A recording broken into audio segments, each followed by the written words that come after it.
people are not complacent anymore. They're realizing that they're seeing the injustice and they're feeling affected by it and they're feeling their hearts moved by it. And so technology has enabled them to access this information and to feel like they can do something about it, even if it is just slacktivism, just liking something or posting something. It's at least informing people.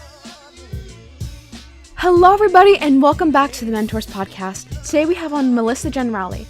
Melissa works at the forefront of tech, media, and social change as a predominant author, speaker, and entrepreneur.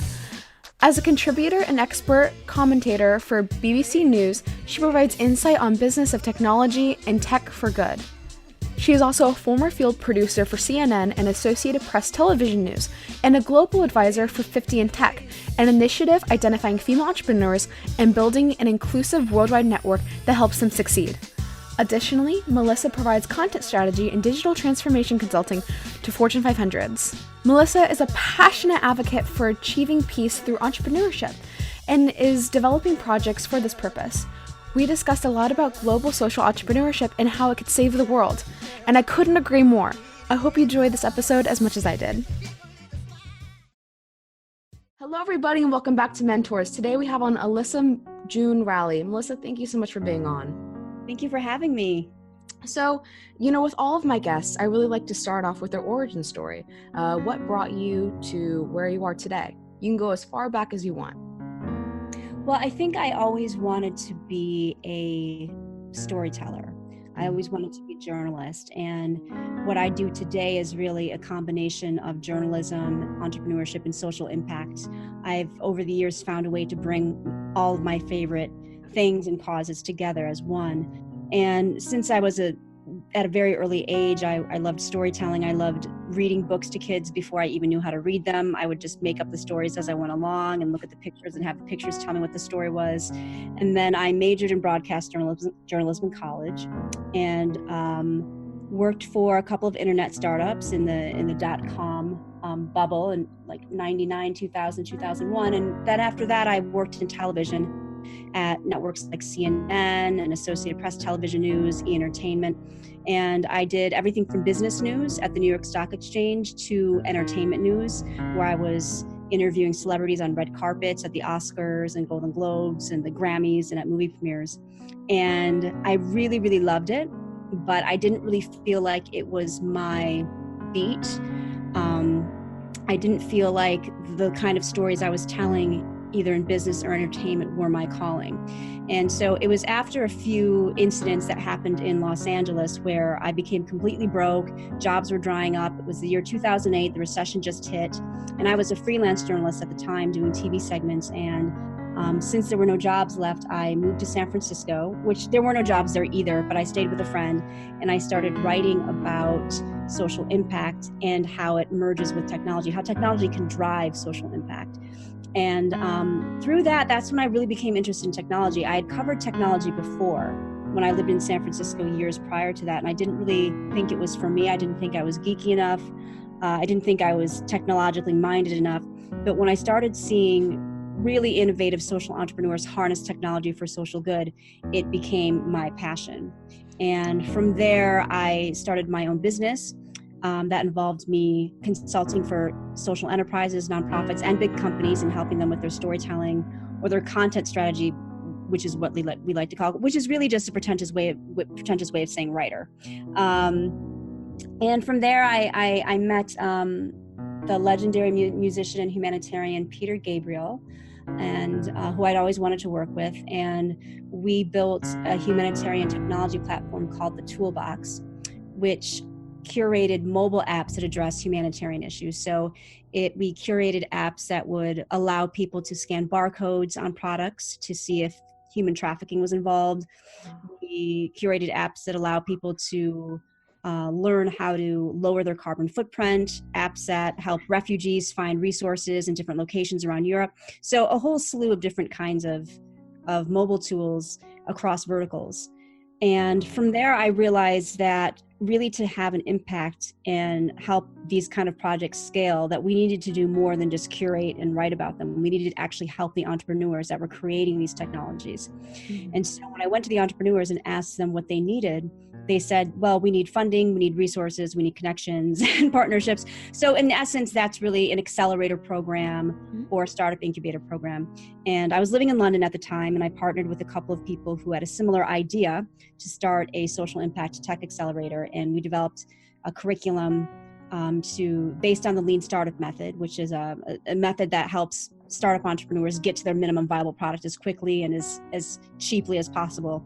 And we did a pilot program using that curriculum in Beirut, Lebanon, where, it's a really fascinating part of the Middle East, and there's actually a burgeoning startup community there. And most people in the United States don't even know it exists. But I just fell in love with the entrepreneurs and their resilience and their heart and their ability to survive and create ideas based on serving their community. And from there, I've been traveling all over the Middle East and North Africa and different parts of Europe, and really diving into entrepreneurial ecosystems to see how I can support them through writing and content, and to see how I can help bring investors to those regions. Wow. I mean, first off, that's an incredible story. I love how active you are. I love how global you've reached. And again, these stories of what you've created to help populations, it's insane and it's amazing. And the accelerator, I'm really excited about. So when you travel the world, because I don't think some people don't have a good grasp of the entrepreneurial mindset, and they don't have a good grasp of why entrepreneurialism is such a great thing for budding countries or countries in need, like what we're recently seeing in the Middle East and Africa. Could you go into a little bit of detail on why entrepreneurship is so beneficial in places like this? Well, I think entrepreneurship is beneficial all over the world, whether that's in the Middle East or Africa or in the Midwest, in Indiana, where you are, in Michigan, where I am right now, where I grew up. I mean, entrepreneurship is very fulfilling for a lot of people. It's challenging and it can hurt like hell when you're going through the growing pains of it, but it is so rewarding because I think that as human beings, we are all here to create. Whether you think you are an artist or whether you think of yourself as a musician or as an entrepreneur, we're born to create, and everybody has creative talents, whether they know it or whether they tap into them or not. And so being in entrepreneurship really helps people tap into those creative abilities and use them. And building something from nothing is just a fantastic feeling. In addition to that, if you just look at the economics, when entrepreneurs start to grow in an ecosystem, that helps the community and that helps the GDP. I mean, that just helps. It just helps the economic development overall. So I'm a big promoter of entrepreneurship everywhere. And in addition to that, in some places that I've been to in the Middle East, I really believe that entrepreneurship is the key to peace there, because it's in some places it's not going to come from the government or the leadership because the government's too corrupt. So it's going to come from business. It's going to come from the innate instinct that a lot of entrepreneurs have to collaborate. Entrepreneurs in most places in the world don't have any problems collaborating with people across borders because they know that they need to do that in order to build and grow and expand to different markets. And most entrepreneurs are universally open that way. Maybe not all, but most that I've come across are. And so I'm a big promoter of peace through entrepreneurship. That's my most recent message. That's the new message I've come to as of late. I mean, I think entrepreneurship is good for so many things: the economy, for self-fulfillment, but also for peace and for positive social impact. Yeah, that's never, you really changed my scope of entrepreneurship, because to me, it's beneficial to the individual, right? I see it in a lot of people, you feel more fulfilled, you feel like what you're talking about, the creativity and the experiences and the ups and the downs. But I mean, you're very big picture, and I see that more than ever now. It's incredible. It's incredible to think and to know that this is a solution, right? I fully believe in that 100%. Well, I hope it's a solution. I don't know if we have any real case studies yet on it, but I hope. I mean, I know that there are people in Israel and Palestine that hope it's a solution. I know some people over there that are creating initiatives around facilitating collaboration between Israeli and Palestinian entrepreneurs. There's actually a volunteer-led program run by my new friend Tumer Cohen. I met him in Tel Aviv, and the program is called Tech to Peace. And what it does is it holds 2-week-long seminars for Israeli and Palestinian youth. And while teaching them tech skills like 3D printing and web development and app development. The group facilitates dialogue around conflict resolution. And it's incredible because what happens is as soon as young people get together and they start learning to code together, or create games together and build things together, then they automatically think, oh, well, if you can do this with me and we get along this way, then you must have other interesting insights culturally and internationally and politically, and maybe it's worth hearing what you have to say, even though that it's been so ingrained in my brain that you're that you're the enemy, or that the occupation is keeping us divided. So, my colleagues that have built this program, it's very, very new. They've only done one seminar so far, but they're doing some more in the summer. But they've said that they've seen huge transitions and transformations among the young people who have participated. So, I love it. I love that they're using tech in such a positive way. Of course. And again, like it really does start with the youth. So the fact that you're teaching, these young people that technology is an amazing thing, and you can connect with people around the world to help you and become greater, and to help them become greater. It's a fascinating idea that has been manifested in thousands of ways, and I've seen it and you've seen it, and I think that's what really does connect the world together. And but connection, I've also realized, has some downsides to it. As amazing and as progressive technology has been and is becoming, do you see any pitfalls, or do you see any corrosives that could possibly happen in the future? Well, I don't know if I see anything corrosive necessarily, but I do see downsides. I mean, like anything that's available to mankind, as humans, we have a propensity to use it for good and also to use it for bad. We have a propensity to use it to our advantage, and we also are inclined to abuse it. And so that's what happens with technology. You see that with social media, you see that with people on their phones, you see that when technology gets into the wrong hands. I think that the downside of it is that the dependency that's been placed on it. There's far too much dependency on it. And I think some people, at least in America and in many parts of Europe that I've visited or lived in, feel like they're just passively consuming the technology. They use technology every day. They use digital technology every day, but they don't necessarily feel empowered by it. They might feel like they're getting informed, but it's really just a lot of chatter filling their brains. So it's really not the technology's fault, though, obviously. It's just a mindset shift that needs to take place within the individual. And that's not an easy thing, because we've been conditioned by these products to just use them all the time, because that's what the advertisers and that's what the product developers want. But it's really a personal development issue, I think.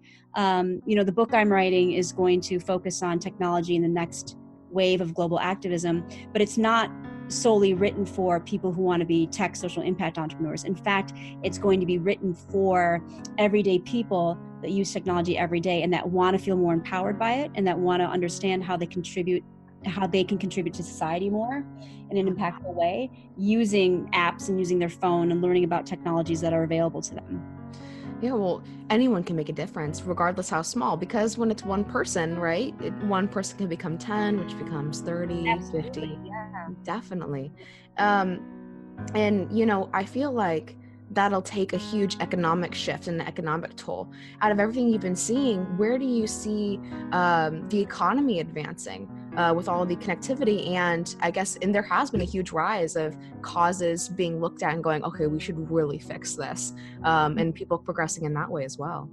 Yeah, well, I mean, I think just the internet, social media has exposed more populations to what's going on in some of the most marginalized, vulnerable communities of the world. Mm-hmm. It's exposed the vulnerabilities that our neighbors are facing, and that has inspired some people to act, some more than others. But so there is definitely a rush of media campaigning and social activism more than we've seen it, I guess, in previous, at least in my lifetime, more than I've seen it. I mean, in my lifetime, for the most part, I've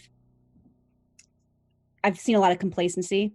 A lot of people have been complacent, and I think with the election of President Trump, and with the refugee crisis, and with issues around immigration, people are not complacent anymore. They're realizing that they're seeing the injustice, and they're feeling affected by it, and they're feeling their hearts moved by it. And so technology has enabled them to access this information and to feel like they can do something about it, even if it is just slacktivism, just liking something or posting something. It's at least informing people.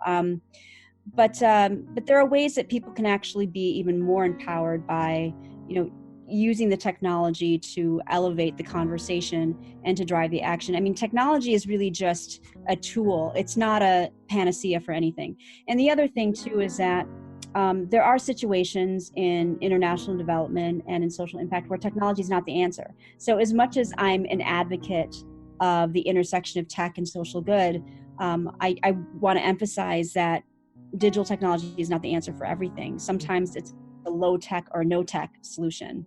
And what I mean by that is sometimes it's paper. Sometimes it's, sometimes it's going by foot. Sometimes it's messaging things by a carrier. Sometimes it's writing things down in the dirt and the sand. Sometimes, but that's technology. It's just not digital technology. Yeah. Have you ever come across that situation where like technology wasn't the answer and so you'd have to readjust? I haven't come across it necessarily in my own practices or anything that I'm developing, but I do know people who have done it. I mean, because if you're looking for, say you're doing a study on what indigenous people in Ecuador need and what they're going through, they don't have phones and they don't have laptops and they don't have iPads. And sometimes, you just have to do everything manually and in a different way. And so digital technology is not always the answer. The thing is, too, in the international development community, I don't necessarily work in international development per se, but I'm very close to it from my social impact work. A lot of my friends and colleagues in that space have said that they come across what they call pilot-itis. So when mobile technology started infiltrating the ecosystems, everybody started these mobile health programs and mobile education programs, which a lot of them are phenomenal. Some of the work that's being done in Africa or in other parts of the world. But there are so many pilots too that have been done, mobile pilots, and then they start and then they never get anywhere because they weren't successful or they didn't have enough funding to get off the ground. And so friends of mine were calling it pilot-itis, where everybody's just trying to build a mobile pilot because that's the thing. And that's happening too, actually, with other technologies like blockchain technology. Are you familiar with blockchain at all? I am. I remember meeting you at the United Nations conference last October, and that was a very hot topic, was cryptocurrency and blockchain. Yeah. I mean, I'm a big believer of what blockchain can and more than likely ultimately will do for society. I think it will create entirely new infrastructure for a lot of industries and potentially the government. It's going to be a long time before that happens. Mm-hmm. But as a journalist who writes about startups, I get pitched a lot of blockchain startups, and some of these startups are just using blockchain because they want to create a token and do an ICO and make money that way. They're not necessarily creating a solution. So I've seen some movie review sites and food review sites using blockchain, and they don't need it. I don't understand what they're doing.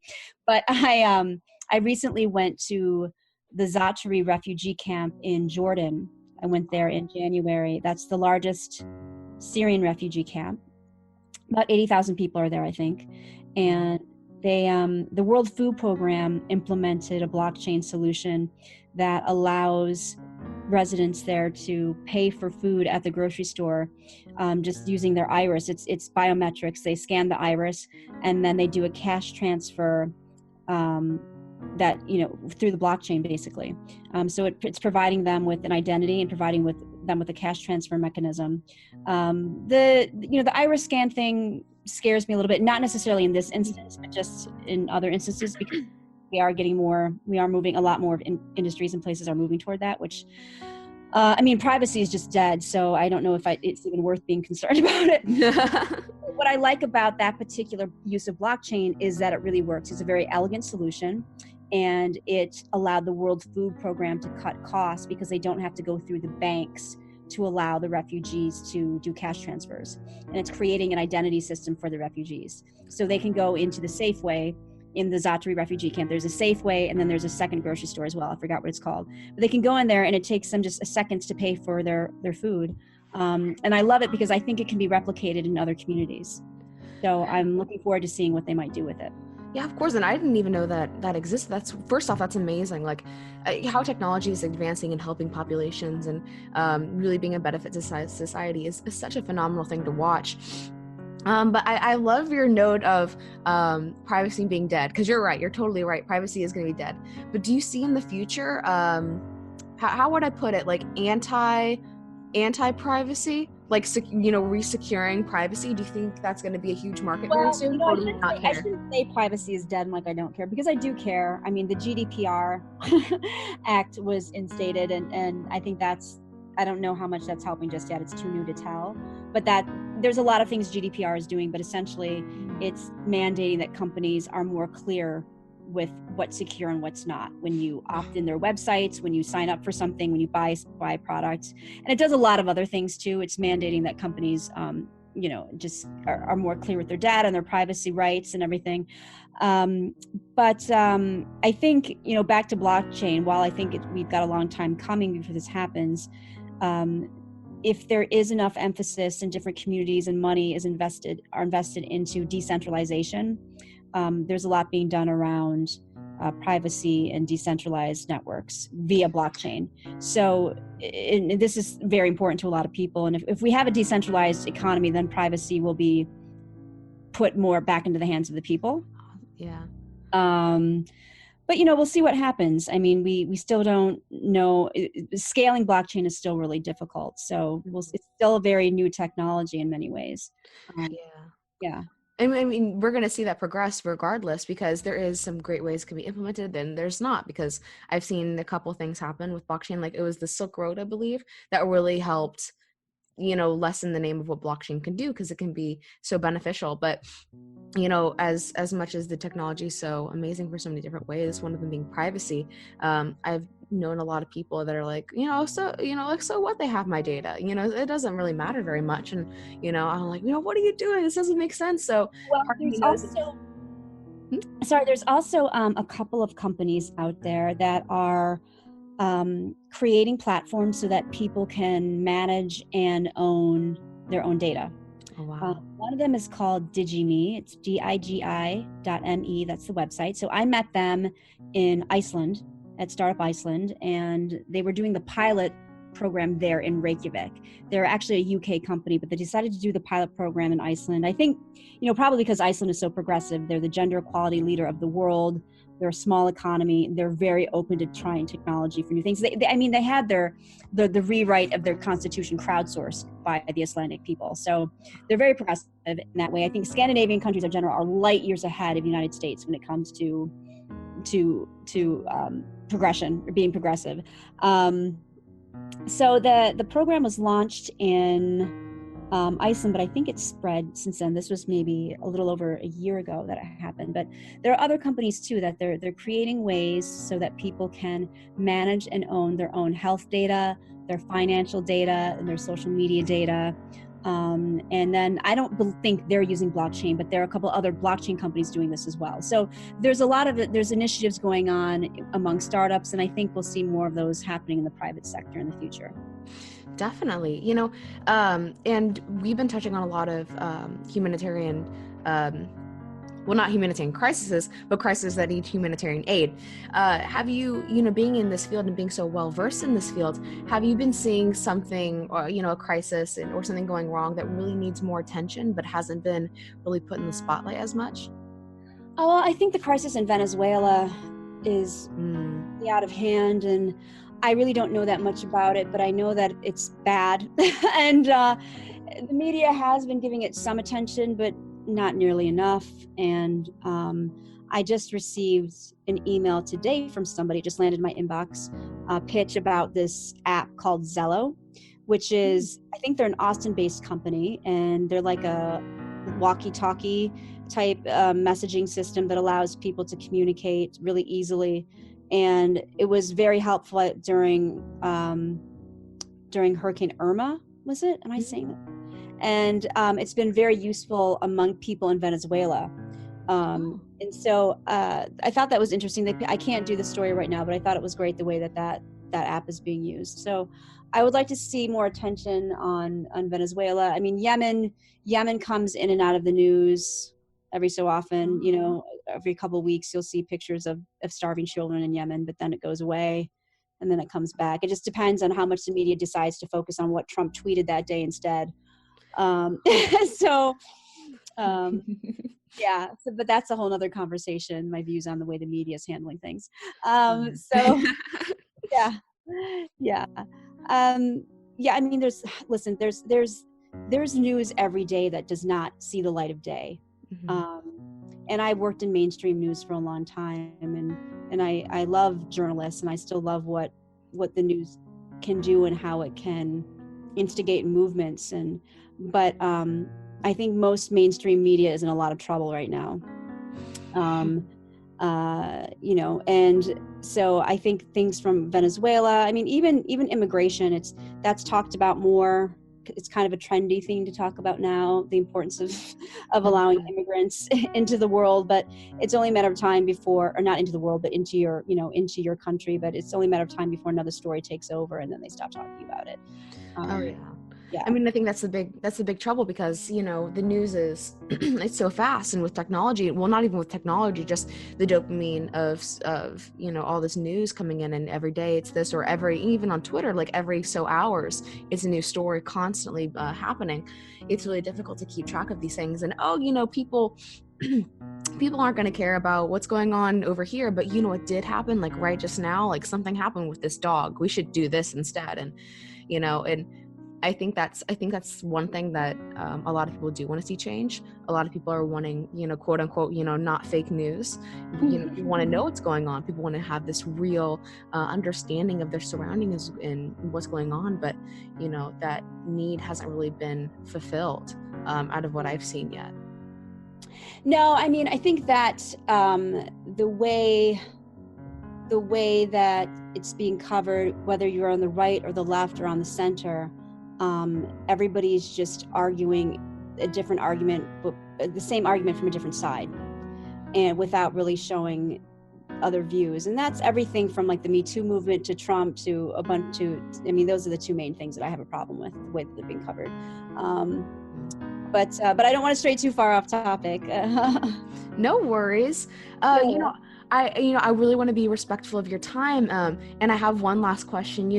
You've traveled the world, you've seen so many things in many different places. Younger kids, we're just starting out, we're just emerging, not into our own selves, but to the world. Yeah. What advice do you have for all of us young people that might not know what we want to do, or, we're trying to find our way, or we want to start our own business? What advice can you lend to us? I was just going to say something, but I think Steve Jobs said it in his famous commencement speech. So I don't want your listeners to think that I'm copying Steve Jobs, for God's sake.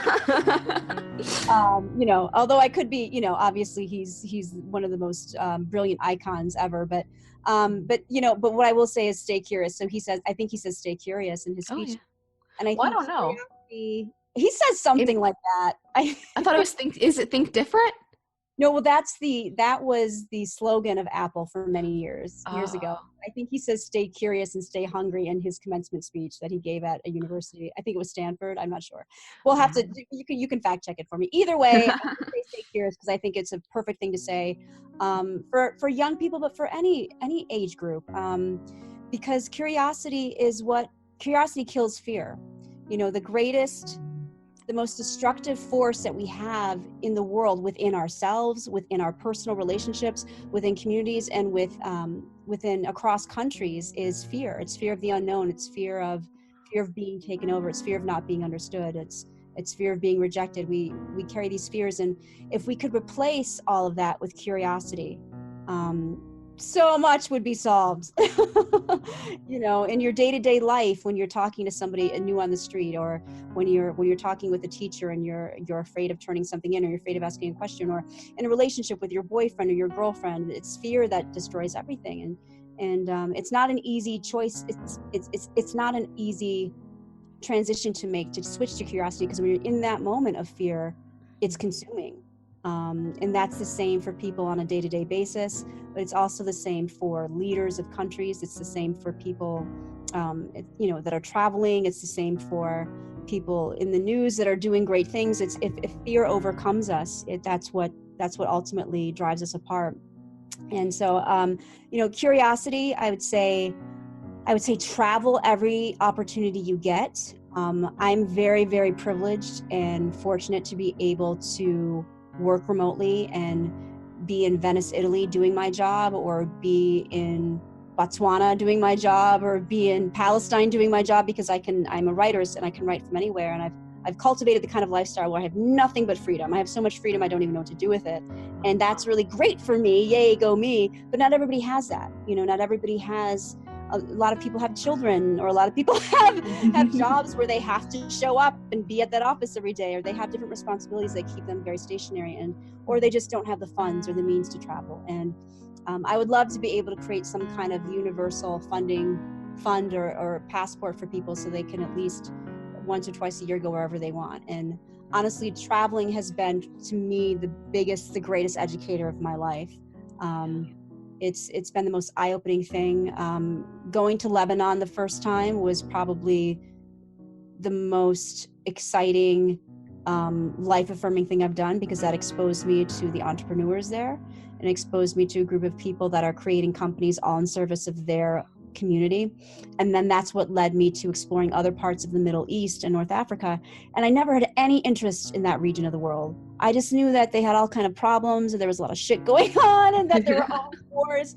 But there's a completely different side to those countries. The Middle East is the most misrepresented, misunderstood part of the world. And I think I love it so much because I love discovering how it's not those things, how it is. It does have those things on the surface, but that there's this whole other level and so many other deeper parts to it. And I just fall in love with the people, like I said, have so much resilience and heart and passion. And I want to help them see their entrepreneurial communities grow. So stay curious, travel, ask questions. If you have an idea, if you think it's crazy and ridiculous, it's probably the best idea you're going to have. And it's probably the one that's going to When my friends and I get together and drink wine, all my girlfriends and I are entrepreneurs, and we're building our companies and our agencies or whatever they are, startups. And sometimes we'll just goof around and come up with random ideas that sound ridiculous, but they're probably the most mainstream commercial idea that will sell. And I said, these are the things we should be focusing on. We'll probably get so much investor money if we do these other things. But sometimes, young entrepreneurs approach me and they ask, well, what do I do if I have an idea, but I don't know how to get started? And then I say, did you write out the idea? Did you write a summary of the idea? Did you write it out? No, I haven't done that. Write it out, first of all. Some people say, well, I can't write. Everybody can write.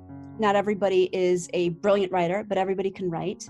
And everybody has a voice. I always encourage people to write, even if it's just for your own personal use, whether it's blogging for yourself and not sharing the blog publicly, or journaling. I journal every morning, 3 pages, free flow, stream of consciousness. That's one of the things that the Artist Way, which is a 12-step program, has you do. That's a program to help people tap into their creativity.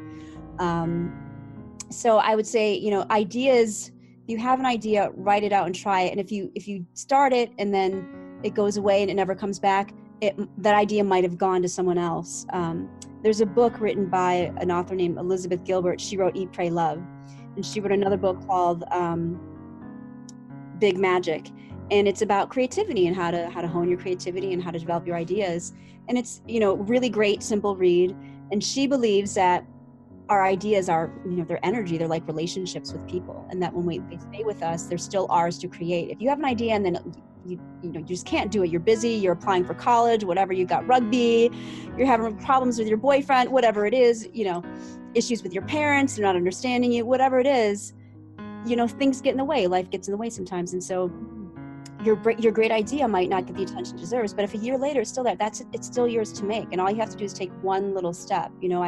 I remember reading an article once about a woman who said, I want to start a jewelry boutique and make a jewelry line, but I don't know how. And I just got divorced and I've got a mortgage and I have to take care of my kids. My friend said to her, I want you to just once a week do one thing to help you get closer to your goal. And she said, but how can I even do this? I don't have the money. I don't have a business plan. What can I do? And her friend said, go out and buy some string and some beads and put them together. And she did that. And she made her first piece of jewelry. And that was all she needed to start building and start realizing that she's fully capable of starting her idea in a small way. So let's go over these. Stay curious, travel, write out your idea, do anything you can do, even it's just incrementally, just little steps to bring your idea to life. Because if you have it, your ideas need you as much as you need them. I think of ideas almost as people. They're there to tell us something. They're there because they want us to help bring them into the world. Wow. You've hit, yeah, oh my gosh. I mean, everything you've just said is, I've never heard it been told that way before. Like, no, I'm not kidding. It was very long-winded. No, that was very beautiful, and very, like, when you're talking about, how curiosity kills fear. I've never thought about that before, and see, like, honestly, like, I've been so thoroughly enjoyed having you on this podcast. I've loved learning from you, and I hope that a lot of my audience takes the next step and further continues to learn from you.